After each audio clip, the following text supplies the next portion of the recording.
खुलुमबाय बडलेण्ड रादाब नायगिरि बयखौबो बरायबाय बाक्सा जिल्लानि बरमायाव सरनिया कछारी फरायसा आफादनि मावखुलि लुफुंनो अन्थाइ खाम्फा गायसनदों बिटिआरनि गाहाय खुंगिरि प्रमद बर'आ नुजाथिनानै अन्थाइ खाम्फाखौ गायसननानै होयो बे अन्थाइ खाम्फा गायसननाय हाबाफारियावनो बाहागो लानानै बिटिआरनि गाहाय खुंगिरि प्रमद बर'आ खौरांगिरिफोरनि सिगाङाव माखासे बाथ्रा बुंथियो बिथाङा बुंथियो 2020 मायथाइनि बिटिसि बिसायख'थिनि समाव गोजोन सान्थि गायसननाय आरो जौगानायनि थाखाय इउपिपिएल खौ बिटिसिआव रायजोफोरा बरायनानै लादोंमोन 5 बोसोराव गासैबो जाथावना नङा गोजोना मोनसे सुइजारलेण्डनि सानखान्थि दायो बिटिसिआव गोदोनि थासारि गैला होननानै बुंथियो गाहाय खुंगिरि प्रमद बर'आ आथिखालाव इएम रन्जित बसुमतारीनि दैदेननायाव जि बिदाया प्रिया बसुमतारीखौ गावथारदों बुंनाय बाथ्राखौबो सोंखारिदों प्रमद बर' बिथाङा सोरनि थाखाय 2014 मायथाइयाव जाथाया जादों बिनि सोमोन्दै गासैखौबो मिथिगौ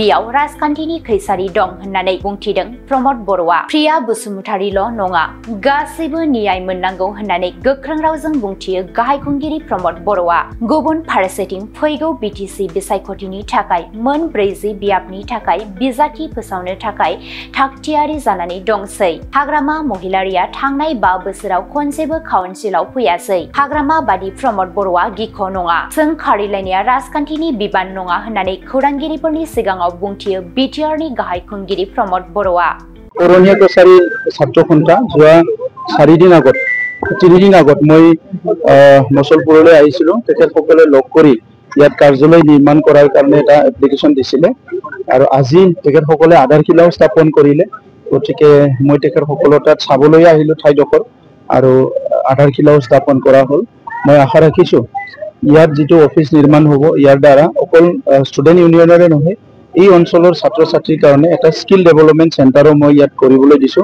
যাহাতে এই অঞ্চলৰ পঢ়ি থকা ল'ৰা ছোৱালীক কোচিং কৰাব পাৰে বিভিন্ন বৃত্তিমূলক বা বিভিন্ন কেৰিয়াৰৰ কাৰণে আৰু যিসকলে পঢ়িবলৈ এৰিলে স্কুল কলেজ এৰিলে সেই সকলক বিভিন্ন কামৰ কাৰণে স্কিল ট্ৰেইনিং ইয়াতে দিব পাৰিব গতিকে সেই কাৰণে মই এনকাৰেজ কৰিছো কাৰণ এতিয়া সব ঠায়ে ঠায়ে আমি স্কিলটো দিব লাগিব আনস্কিল মানুহবিলাকৰ কাৰণে দুনিয়াটো বহুত কঠিন হৈ গৈছে এই কাৰণে যিমান পাৰো আমি স্কিল দিব লাগিব এটো কম্পিউটাৰ স্কিলে হোক বা বেলেগ স্কিলে হোক ইলেকশন সমাগত ইউপিপিএলৰ মূল এজেন্ডা কি হ'ব এবাৰ ভোটাৰৰ ওচৰলৈকে সব ইউপিপিএলৰ মূল এজেন্ডা বুলি তেনেকুৱা এটা এজেন্ডা আমি ক'ব বিচৰা নাই বডলেণ্ডত যোৱা 2020 চনত সৰকাৰ গঠন কৰাৰ আগত আমি বডলেণ্ডত স্থায়ী শান্তি প্ৰতিষ্ঠা কৰাটোৱে আমাৰ মূল এজেন্ডা আছিল আজি শান্তি আহি গল ইয়াৰ পিছত সেকেন্ড আছিল সমন্বয় এই সময়ত বড়ো অনাবড়ো বা বিভিন্ন পৰিৱেশবিলাক হৈছিল তো সমন্বয় আনিব লাগে সো আজি 26টা জনগোষ্ঠী একেলগে বহি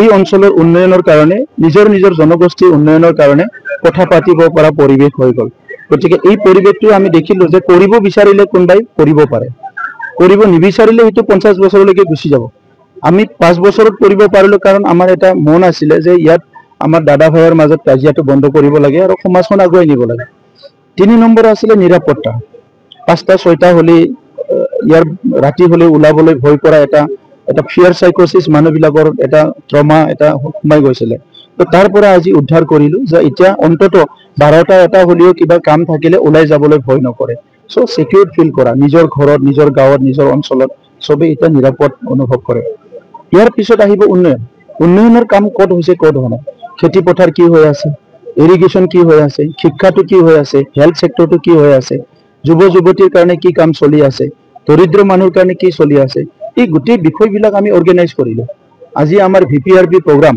যেটো ভিলেজ পভাৰ্টি ৰিডাকশন প্ৰগ্ৰাম যেটো বহুত ভালকে আগবাঢ়ি আছে লাখপতি বাইদেউৰ প্ৰগ্ৰামটো আমি খুব ভালকে ইয়াত ইমপ্লিমেন্ট কৰিছো কোনে আয়ুষ্মান কাৰ্ড পোৱা নাই কোনে ৰেশন কাৰ্ড পোৱা নাই কোনে আধাৰ কাৰ্ড পোৱা নাই এইবিলাক আমি কাউন্সিলৰ পৰা খুব ভালকে চাই আছো যাহাতে ইজ অফ লিভিং সহজভাৱে সবে জীয়াই থাকিব পাৰে তাৰ পিছতো আজি স্বাধীনতা 70 বছৰত নোহোৱা কামবিলাক 5 বছৰত কমপ্লিট কৰাটো সম্ভৱ নহয় যিমান পাৰো কৰিছো যেখিনি ৰৈ গৈছে পৰৱৰ্তী সময়ত কৰিম কিন্তু বডলেণ্ডখন আগুৱাই নিবৰ কাৰণে কি সমস্যা আছে এই সমস্যাখিনি আজি আমি জানিলো আৰু হেতু আমি সহজভাৱে এই কামখিনি সম্পন্ন কৰিব পাৰো আমাৰ নিবাস আপুনি কৈছে যে কি মানে সুইজাৰলেণ্ড এটা উঠাই আনি ইয়াত বহাই দিয়া সুইজাৰলেণ্ড নহয় শান্তিটো এটা সুইজাৰলেণ্ডৰ কনসেপ্টটো অকল তাৰ বিল্ডিং তাৰ নদী তাৰ পাহাৰ ইটো নহয় সুইজাৰলেণ্ডৰ পাহাৰটো ইয়াত উঠাই আনিব নোৱাৰে নদীটো এইটো কনসেপ্ট, এইটোৱে কনসেপ্ট এটা, এইটো ৰাম ৰাজ্য বুলি কৈছে। তো ৰাম ৰাজ্যটো কি হয়? অযোধ্যাত ৰাম ৰাজ্য আছিলে, আজি ভাৰতবৰ্ষখন ৰাম ৰাজ্য হ'ব লাগে বুলি কৈছে। ৰাম ৰাজ্য মানে অকল হিন্দু ৰাষ্ট্ৰ এইটো নহয়। ৰাম ৰাজ্য মানে য'ত ইয়াৰ প্ৰজাবিলাক, ইয়াৰ নাগৰিকবিলাক শান্তি, সম্প্ৰীতি, নিৰাপত্তা, আত্মসন্মান লৈ চবেই ভালকে জীয়াই থাকিব পাৰে। গতিকে সেইটো ৰাজনৈতিক স্বাৰ্থত ছুইজাৰলেণ্ড বুলি ক'লে, ছুইজাৰলেণ্ডটো উঠাই আনি বড়োলেণ্ডত বহা কথাটো ক'লে হ'ব নেকি? এইটোতো হাস্যকৰে হ'ব। যোৱাকালি পৰা এটা কথা পৰা 14 জুনৰ 20 আগষ্ট প্ৰিয়া বসুমতাৰী হত্যা হৈছিল, সেই কথাটো এই কথাটো উঠালে কিয়? কোনে উঠালে? তাৰ আঁৰত কোন আছে? 2014 পৰা 2025লৈকে কিয় শুই আছিলে? আজি উঠিটো উঠালে, আপোনালোকেতো জানে, নহয় জানে? কোনোবা হত্যা কৰাৰ কাৰণ বুলি ভাবি শুনকচোন, এইটো ৰাজনীতিক কাৰণ। আৰু কোনে কৰিছে সেইটো আমি জানো, ৰাজনীতিক কাৰণ। কোনে কৰিছিল নকওঁ এতিয়া, কিন্তু ছাৰ চব কথা কোৱাটো ঠিক নহয়। যি বিধে এইটো শপতনামা দিছে ইলেকশ্যন, মইতো নাজানো, মই দেখা নাই যি বিধাই কি শপতনামা দিছে, কি দিছে এইটো মই নাজানো। এইটো খচৰিৰ পৰা ওলোৱা কোন মানুহ, কিয় ওলাইছে, কি কাৰণ ওলাইছে চব জানো আমি। কিন্তু ছাৰ আৰু এনেকা যদি ওলাই আৰু 10জন মানুহ আছে যোনে ইলেকশ্যন খেলি গ'ল, MP হৈ গ'ল, কিবা হৈ গ'ল, এইবিলাকো ওলাওক। অসমতো এনেকুৱা 100জন মানুহ ওলাব। কিন্তু ছাৰ 11 বছৰ হৈ গ'ল, মইতো 5 বছৰে আছো আৰু মই কাউন্সিলতে আছো। ইয়াৰ আগতে হাগ্ৰামাই আছিলে, ইয়াৰ আগত অসমত কোন চৰকাৰ আছিলে, কোন লিডাৰ আছিলে, DGP কোন আছিলে, অফিচাৰ বিলাক কোন আছিলে? কিন্তু আপোনাৰ চৰকাৰৰ EMৰ এগেইনষ্টে শপতনামা দিছে ইতিমধ্যে। ঠিক আছে, দিছে, এইটোতো জুডিচিয়েলটোতো মই ইণ্টাৰফেয়াৰ কৰিব নোৱাৰো। জুডিচিয়েলটো জুডিচিয়েলে কৰিব, জুডিচিয়েলটো জুডিচিয়েল কৰিব। জুডিচিয়েলে যেতিয়ালৈকে নকৰে সেইটো আৰু আপুনি একো ক'ব নোৱাৰে। জুডিচিয়েলটো আমি ইণ্টাৰফেয়াৰ কৰিব নোৱাৰো, জুডিচিয়েলে নিজৰ কাম কৰিব। কিন্তু আজি যে নিউজটো বজালে, কোনে বজাইছে? কোন নিউজে বজাইছে? কোন পৰ্টেলে বজাইছে? কিয় বজাইছে?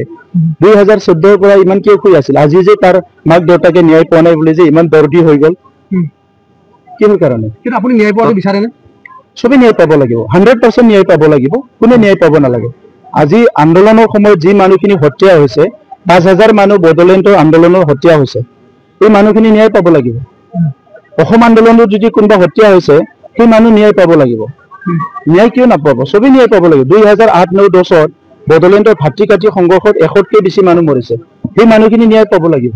জগজিৎ শইকীয়া যিটো নেকি সাংবাদিক মৰিছিলে, তেখেতো ন্যায় পাব লাগিব। বডোচা বুলি এজন সাংবাদিকক হত্যা কৰা হৈছিলে, যোনে মানে বডোচা পেপাৰ ওলাইছিলে, তেখেতো ন্যায় পাব লাগিব। কিন্তু ছাৰ কিমান দিছে কিন্তু অপৰাধী এজনক, কি ক'ব আচলতে চৰকাৰে? চব এইটো আপোনালোকে ওলাওক, কিয় নিৰাপত্তা দিছে, কিয় দিয়া নাই। মইতো আৰু না উকিল, না হাকিম, না কি। মোক আপোনালোকে ইমান চেপি সুধিলে মোৰ পৰা একো নাপাব, বুজিছেনে? লাহে লাহে কৰিম, ৰেডি হৈ আছে। 40 জন ৰেডি হৈ আছে, কিন্তু তেখেতৰ নিচিনা ইমান ভয়তৰ নহয়। 5 বছৰ কাউন্সিলতে নাহিল দেখোন, কি ৰাজনীতি পাতিব? এতিয়া আপুনি কাউন্সিলত ইলেকশ্যন খেলি 5 বছৰ কাউন্সিলৰ ভিতৰত একবাৰো নাযায়, কেনেকে MCLA হ'ব? এইটো চিফ হৈ আহিব বোলে দেখাতে। ঠিকে আছে, 5 বছৰটো কি আছিলে? 5 বছৰটোতো বুঢ়া আঙুলি দেখালে না। চিষ্টেম এজনত জিকি পেলাই আপুনি চিফ হৈয়ে আহিব, মুখ্যমন্ত্ৰী হৈয়ে আহিব, প্ৰাইম মিনিষ্টাৰ হৈয়ে আহিব, নহ'লে আপুনি ইলেকশ্যন জিকি তাতে এছেম্বলিত নাযায়। ভাৰতত তেনেকুৱা নজিৰ আছে নেকি? কোনোবা কোৰ্টত থাকিলে সি নাহে, কোনোবা বেমাৰ হ'লে সি নাই। ঠিক আছে, হাগ্ৰামাটো জিতা জাগটা একদম ভালকে ঘূৰি আছে। আচল কথাটো হ'ল তেখেতে আমাৰ লগত মোকাবিলা কৰিবলৈ হিম্মতে নাছিলে যোৱা 5 বছৰ। মুখ্যমন্ত্ৰীয়ে প্ৰতিখন মিটিঙতে কৈছে যে BPR-ৰ যিখিনি জনগণ আছে, প্ৰথম আৰু দ্বিতীয় শ্ৰেণীৰ নাগৰিক। আপোনালোকে মুখ্যমন্ত্ৰীৰ কথা, অমুকৰ কথা সুধি আছে, মোক কি সুধিব লাগে সোধক। অকল মই কাৰোবাৰ কথাটোকে এনচাৰ দিব লাগে না মোৰ কথাটোও ক'ব লাগে? নহয় জানো কথাটো? এতিয়া আপুনি এটা দায়িত্ব লৈ আছে, আপোনাৰ কামটো ভাল হৈছে না বেয়া হৈছে এইটোও সোধক। অকল যদি মই বেলেগৰে এনচাৰ দি থাকিব লাগে, এইটো কেনেকে হ'ব? কিন্তু এটা চৰ্চা চলিছে, আপুনি হাগ্ৰামা মহিলাৰ সমালোচনা কৰে, কিন্তু মুখ্যমন্ত্ৰী সমালোচনা নকৰে।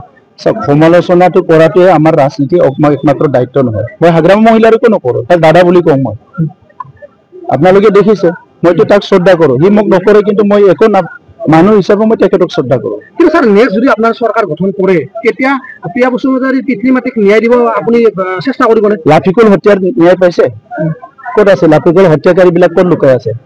ন্যায় পাব নালাগে লাফিকুল হত্যাকাৰীবিলাক? পাব লাগে নালাগে? তো আপোনালোকে প্ৰিয়া বসুমতাৰীক ইমান মৰম দেখাইছে, আজি লাফিকুলকো অলপ দেখাওকচোন 2 মিনিট।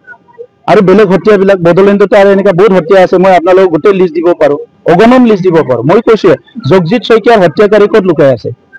ন্যায় লাগে না লাগে আপোনালোকৰে সাংবাদিক হয়, সাংবাদিক বন্ধু হয়, আপোনালোকে কালি আন্দোলন আৰম্ভ কৰি দিয়ক জগজিৎ শইকীয়াৰ ন্যায় লাগে বুলি কেনে। কিয় কৰা নাই আপোনালোকে?